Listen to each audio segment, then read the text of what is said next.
Good afternoon mga idol. Ito, pinalipad natin ulit si SM. Ang tayog niya mga idol. Wala pang ibang nagpapalipad, kundi tayo lang. Wala pa si kaibigang pastor. So, kanina nakita ko na yun, umakyat yun sa taas, nagbububog din siya. Hinasa niya ng todo yung mga tali. Para walang katalo-talo.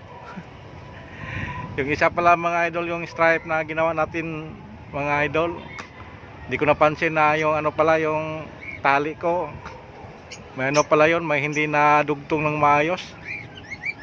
Katangahan talaga mga idol. Pangalawang bisis na nandoon sa baba, nasa bubong.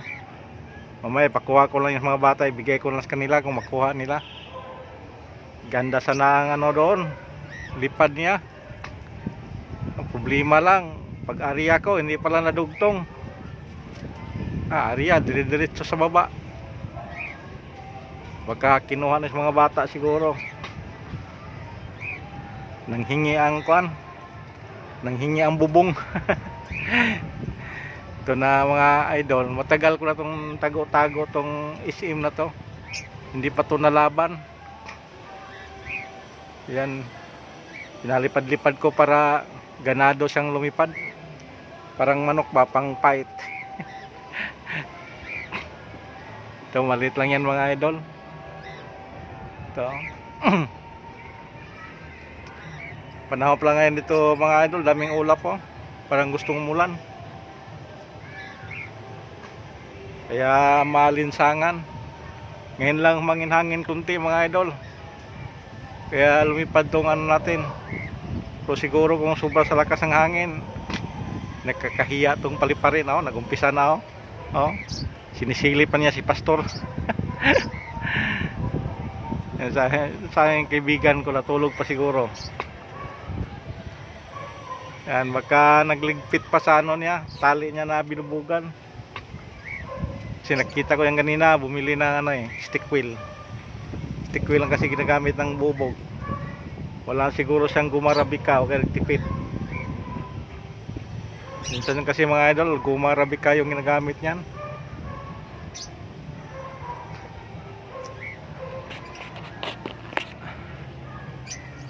Hindi pa siya nagpalipad. Yung mga bata din sa ilog mga idol, hindi pa rin nagpalipad. Kanina alas 12, ang init. Nagpalipad. Tiningnan ko lang, panay tawag sa akin. Laban daw, laban. Laban, grabing init. Pero siguro mga idol, pagpasukan na, wala nang kalaban. Si pastor na lang. Kaya maghanap na naman tayo ng ibang may content nito. Kasi wala nang panahon sa pagsasaranggula. Pasukan na naman sa mga bata nga nag-aaral. Yun, lipad-lipad ka lang muna dyan. Kay si Abay Pastor wala pa. Pero ganun rin mga idol, pag palipad ni pastor, hindi rin natin makuha ng video yung yung pag-iktara namin dahil papalayo yung saranggula, hindi na makikita sa focus. Kaya useless din. Kaya yung mga video ko, puro-puro lang palipad, gawa, palipad, gawa. Yan lang mga idol, pakita sa iba nagsasaranggula. Sana rin masuportahan ninyo yung munting kubo ko mga idol. Sa rin sa Facebook page. Sana kahit pangit yung mga content natin, sana titingnan din nila para may naman tayo. May kunting asinso sa dashboard. So mga idol, wala pa rin si pastor.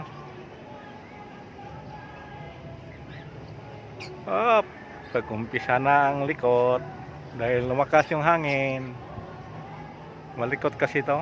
Delikado nga dito kung pag-aryahan kung sa malayo, baka hindi na ito makabalik. paikot-ikot to doon. Yan. Yan, pag normal lang yung hangin, ganyan siya, normal lang din yung ano niya. Tambay posisyon lang din siya. Pero kung malakas ang hangin, hala, ikot-ikot na.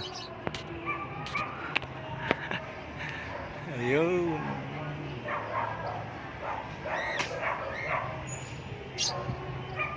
Nakatingin ang buang, nakatingala ang tunto. Yan.